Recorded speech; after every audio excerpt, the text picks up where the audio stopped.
¿Qué tal, chicos? ¿Cómo están? Bienvenidos otra vez al canal. En este video de hoy vamos a ver el tema de leyes de exponentes 1, ¿no? En donde veremos todo lo referido a lo de potenciación, incluido todos los elementos de una potenciación y las leyes que se utilizan. Así que vamos a ello. Partiendo de una definición sencilla de potenciación, ¿qué es, no? Básicamente es una operación matemática que consiste en multiplicar varias veces un mismo número, se multiplica varias veces un mismo número a partir de un elemento llamado exponente. Entonces, a partir de este exponente es el cual un número se va a multiplicar varias veces y así obtenemos el resultado, ¿no? Como aquí está, ¿no? Tenemos aquí los elementos de una potenciación, ¿no? En donde el x sería denominado base, del cual, como es base de la potenciación, se puede presentar en tres formas generalmente, ¿no? Como vienen en los ejercicios y generalmente en potenciación, ¿no? Luego de ahí tenemos el n, que vimos que es el exponente. Ok, tenemos base, exponente, y tras hacer la potenciación, que es la multiplicación de varias veces un mismo número, obtenemos b, que es el resultado, ¿no? Básicamente, pero como estamos en potenciación se le denomina el resultado b potencia. Sí, básicamente son solo los nombres, ¿no? Pero lo más importante sobre todo es reconocer cuál es la base, que es el número de abajo, y el exponente, que es el número chiquito de arriba, ¿no? Generalmente. Ahora, ¿de qué forma puede presentarse esta base, ¿no? En la potenciación. La base puede presentarse como un número entero. Básicamente los números generalmente que conocemos, ¿no? 1, 2, 3, 4, 5. Pero como nos referimos a números enteros, también nos referimos a menos 1, menos 2, menos 3, menos 4 y más atrás, ¿no? Es decir, que este x puede presentarse como menos x o x, ¿no? Negativo o positivo, pero entero, ¿no? 1, 2 o menos 1, menos 2 y así adelante. Otra forma que puede presentarse esta base de la potenciación es como fracción. Ya tal vez hasta por esto de aquí ya parecía que más o menos cómo iba, ¿no? Y sí, esta base también puede ser presentada como fracción, ¿no? Y elevado a un exponente de aquí, ¿no? Entonces, tendría una forma, ¿no? X entre otro número y, ¿no? Y tiene una tercera forma que no viene muy seguido, pero de todas maneras es importante que lo sepan. Y es que puede venir como un polinomio. ¿Y qué es un polinomio? En realidad este tema de aquí lo vamos a ver como el cuarto tema de álgebra. Pero para dar un adelanto chiquito, es básicamente un conjunto de suma y restas de variables, ¿no? Variables, hay que recordar que es un elemento que se puede tomar como cualquier número, ¿no? Por ejemplo, el x, el y y el z. Esos de ahí, bueno, normalmente en matemáticas se les considera variables, ¿no? Porque sí, es una denotación, pero como son variables pueden tomar cualquier número, ¿no? Ya sea un número entero, una fracción. Pero básicamente, para una forma práctica, vendrían como un x más un y hasta en casos extremos más un z. Pero generalmente vienen en dos sumas de variables, ¿no? X más y a veces ya más z. Entonces todo esto también estaría en la potenciación elevado a un exponente, ¿no? Y es por eso que a partir de esto también vamos a ver un siguiente tema después. Entonces recuerden que la base puede ser como un número entero, negativo o positivo, una fracción entre dos números o variables, y el polinomio, que es la suma de variables, o resta también, perdón. Resta también puede ser. Resta o sumas. Ya. Ahora veamos cuáles son las leyes o propiedades más importantes de potenciación. Bueno, esta de aquí ya seguro varios conocerán, es la clásica de todas, que si tenemos un producto de potencias con la misma base, ya que aquí está el x, misma base, pero con diferentes exponentes, ¿no? Aquí x a la m, x a la n y x a la p. Entonces simplemente como es un producto de las mismas bases pero con diferentes exponentes, solo se suma m más n más p. Ese sería el resultado final de este producto, ¿no? Se mantiene la base, pero como es un producto de diferentes exponentes de la misma base, el resultado es la misma base con el exponente como la suma de los tres diferentes. Listo, como segunda propiedad tenemos que si tenemos la división de dos potencias, o bueno, una fracción entre dos potencias, como este de aquí está elevado a un exponente m y este de aquí a otro exponente diferente n, básicamente entonces la división entre dos potencias pero de misma base con diferentes exponentes es la misma base pero con la resta de esos dos exponentes, ¿no?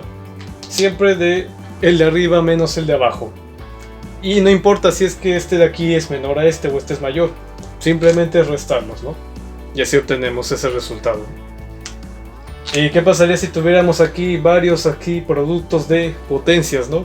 Y aquí también varios, ¿no? Por ejemplo, aquí x a la m y x a la n como aquí tuviéramos, pero conjunto a otros, ¿no? Por ejemplo, que aquí estuviera con un exponente p, aquí con un exponente q, y muchos más, hasta un exponente aquí, por ejemplo, n, y aquí un exponente n'.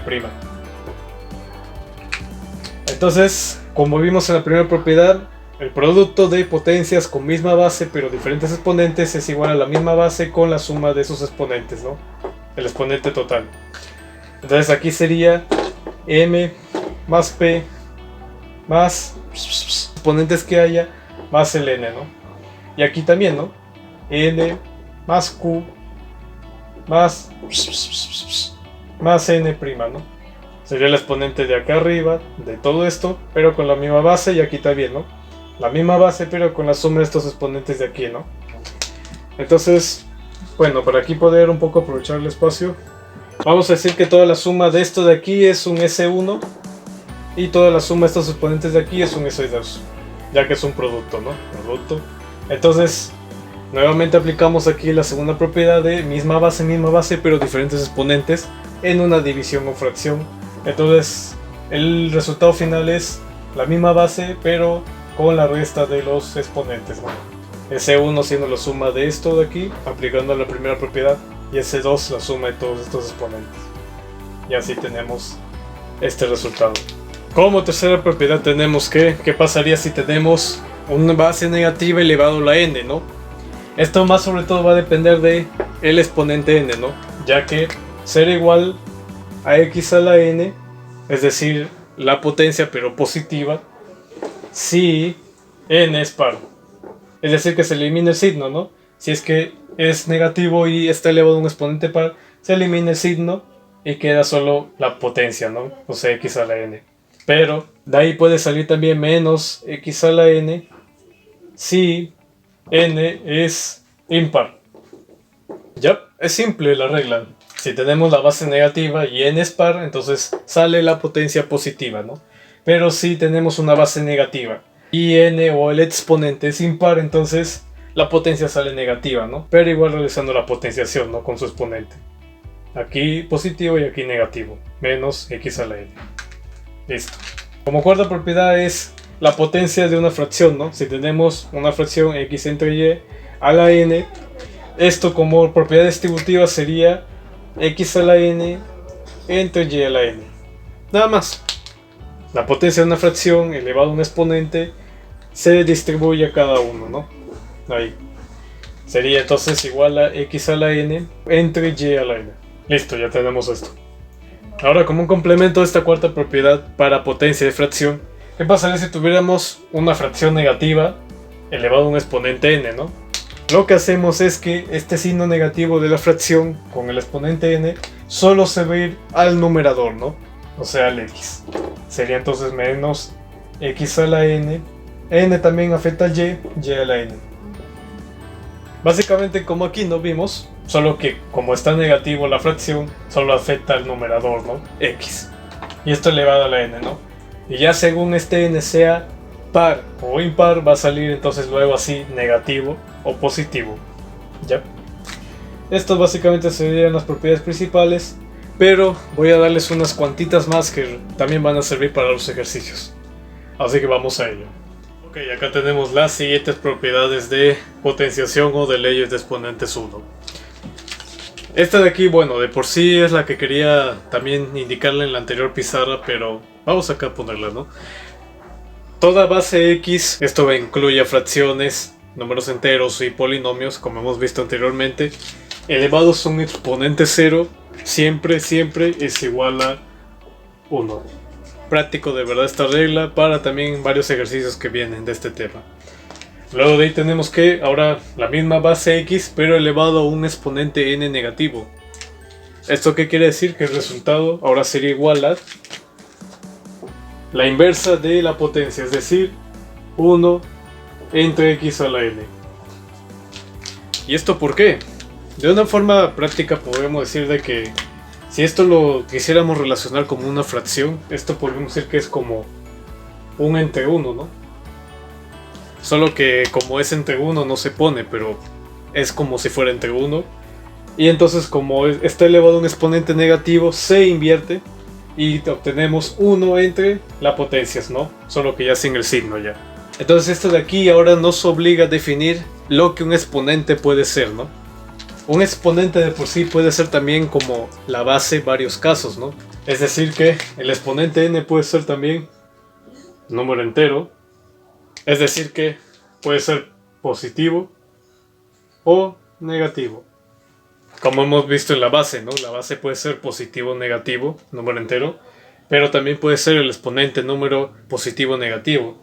Por esta justa propiedad, ¿no? Que una base x elevado a un exponente negativo es la inversa, o es igual a 1 entre x a la n, ¿no? La potencia en sí, solo que ya como se invirtió sin el signo. Otra forma que también puede estar expresado el exponente es en fracción. Ajá, también puede estar expresado como fracción, ¿no? Como por ejemplo 1 entre n. Pero esto más sobre todo lo veríamos en el siguiente tema, ¿no? Que es ley de exponente 2, donde ahí sí veríamos que hay exponentes en forma de fracción. Pero igual vamos a tenerlo aquí para, por si acaso, si viene en un ejercicio, ¿no? Y también como un contexto para el siguiente tema. Entonces tenemos que puede ser número entero, fracción, y también puede ser otra potencia. ¿Otra potencia? ¿Cómo así? Bueno, es que también en los ejercicios realmente el exponente de por sí no siempre viene como o número entero o fracción. A veces viene que hay que resolver una potencia para recién obtener el exponente del cual el x está elevado, ¿no? Entonces, sí, la ln puede estar expresado también como otra potencia, que hay que primero hallarla y recién ya podemos hacer la potenciación de x a lo que obtuvimos, ¿no? Entonces podría ser de que tenemos un x a la n a la m. Y tendríamos que recién hallar n a la m para tener el exponente de x, ¿no? O también como un x elevado a la p y luego este p elevado a la q. Entonces primero tendremos que hallar p a la q para tener luego el exponente de x final. Y así puede haber varios más que en los ejercicios también veremos. Una séptima propiedad es que si tenemos por ejemplo un x a la n normal como vimos, pero ahora esto de aquí elevado todo entre paréntesis a un exponente m. Un poco diferenciando aquí que aquí si bien dijimos que un exponente puede ser otra potencia, como por ejemplo x a la n, pero que este n está elevado a un m, es decir que habría que hallar esto. Aquí ya no se aplica exactamente igual porque como es una potencia x a la n, pero luego encerrado en paréntesis y todo esto elevado a un otro exponente m, esto quiere decir que esto es igual a la misma base solita, pero el exponente final es la multiplicación de estos exponentes diferentes, ¿no? N por n. Ajá. Pero esta diferencia es importante que se den cuenta que aquí, en todo caso, este de aquí es un n a la m para recién obtener el exponente final. Pero aquí está separado por paréntesis porque es un x a la n una potencia, pero toda esta potencia luego elevado a un m, otro exponente m. Entonces esto ahora es el producto de estos dos, ¿no? Entonces podríamos decir que así como una forma práctica rápida es si solo posee la base x paréntesis y lo demás no, entonces hay que primero hallar esto de aquí, estas potencias para obtener el exponente, ¿no? Pero aquí como tenemos el x ya con su exponente encerrado en un paréntesis y luego de ahí otro exponente elevado, entonces es el producto de los exponentes. Y esto podría ser más generalizado, ¿no? En vez de que sea así, bueno, poner luego otro paréntesis y elevado, por ejemplo, a un p y luego otra vez otro paréntesis y elevado a un q. Pero igual, ¿no? está aquí el x con su exponente solito, luego encerrado en el paréntesis, elevado a la m, nuevamente encerrado a la p, nuevamente encerrado a la q. Entonces el resultado final es x por el producto de todos estos exponentes, ¿no? M por n por p por q. Ok, esto sí a tenerlo muy en cuenta, que también va a ser útil, ¿no? Vale. Ahora, un extra adicional que, como hemos visto, esta es de la propiedad 3, que si tenemos una base negativa elevado a un n, dependiendo que sea n par o impar, el resultado será positivo o negativo, ¿no? Pero también cabe resaltar de que esto se da porque también esta base x negativa está encerrado en paréntesis, ¿no? Entonces ahí sí ya se aplica lo de la propiedad 3, ¿no? Si este n es par, entonces es x a la n, ¿no? Pero si n es impar, y como es negativo, es menos x a la n, ¿no? Dependería de n, pero esta propiedad se da porque está la base menos x negativa encerrado en paréntesis. Pero ¿qué pasaría si ahora está sin el paréntesis, ¿no? Solo aquí el negativo y el x a la n, ¿no? O sea, más sencillo todavía, porque simplemente no es negativo de la potencia. Sí, es un poco absurdo, pero es para notar la diferencia de que cuando está en paréntesis la base negativa y el n, entonces viendo que si n es par, entonces es positivo, y si n es impar y como es negativo encerrado, con paréntesis es negativo también. Pero aquí como no está encerrado en paréntesis, ya directamente es negativo y tenemos que ir al resultado de esto, ¿no? Ahora sí, con todas las propiedades ya vistas, vamos a ver este primer ejercicio de aquí. Dice indicar el exponente final de x luego de simplificar la expresión, ¿no? Ahora entonces vamos a aplicar las propiedades. Ok, tenemos aquí justo productos de la misma base, ¿no? Un x al cuadrado con su paréntesis cerrado, justo referido a esto, ¿no? Al cubo luego. Luego aquí por x a la 2 cuartos, que esto nos refiere a esto de aquí, que el exponente está como otra potencia, ¿no? Que esta otra potencia es 2 a la cuarta. No es igual a esto porque no está en paréntesis, ojo. Luego de aquí esto que es x a la menos 2 al cubo, ¿no? Aquí está otra potencia que hay que primero hallar para tener el exponente de x. Nuevamente aquí, esto de aquí también es de otra potencia para poder hallar el exponente. Esta es otra potencia también, pero aplicando esto de aquí, ¿no? Ya que es un número negativo pero en corchetes con su exponente. Y aquí ya está normal, ¿no? Así que comencemos. Esto de aquí, aplicamos la propiedad 7, es un x al cuadrado encerrado, luego con otro exponente, entonces es x por 2 por 3. Luego, multiplicado por x, 2 a la cuarta sería multiplicar 4 veces 2, ¿no? Entonces sería 2 por 2, 4, luego 4 por 2, 8, ahí van 3 veces, y luego 8 por 2, 16. Esa sería 2 a la cuarta. Luego, x, esto de aquí refiere a esto, ¿no? Tenemos una potencia con signo negativo pero sin paréntesis. Entonces solo lo desarrollamos, sería 2 al cubo, que vimos que es 8. Pero como no posee paréntesis como este de aquí, negativo. Se conserva normal, ¿no? Luego dividido entre x, otra vez es un número negativo pero sin corchete, entonces 4 al cuadrado menos 16. Luego de ahí, este de aquí sí es el de aquí, que es un número negativo pero elevado a un exponente par, ¿no? 2 es par. Entonces sería x, 3 al cuadrado es 3 por 3, 9. Luego aquí el x a la 2. Y listo, ya. Aquí tenemos justo propiedad 1, ¿no? Del cual tenemos multiplicación de potencias con bases iguales. Aquí x, luego aquí. Entonces, ponemos esto de aquí, bueno, es 2 por 3, que sería 6. La suma sería x, 6 más 16, 22. 22 menos 8, 14. ¿Sí? Luego aquí abajo x. Menos 16 más 9 es, como son signos diferentes, es 7, pero el mayor está en el negativo, que es menos 16. Entonces menos 7 más 12, 5. Listo. Y como acá ahora es división de potencias, aplicamos la segunda, que era al tener la misma base pero con diferentes exponentes. Entonces esto es igual a la misma base pero con resta de esto. rayos. Entonces esto sería la misma base x, pero con la resta de los exponentes que está arriba menos el de abajo. 14 menos 5. Eso sería igual a x a la 9. Este sería el exponente final luego de simplificar la expresión, ¿no? O en sí de resolver la expresión, ¿no? Que es lo mismo. Listo, vamos por el siguiente problema.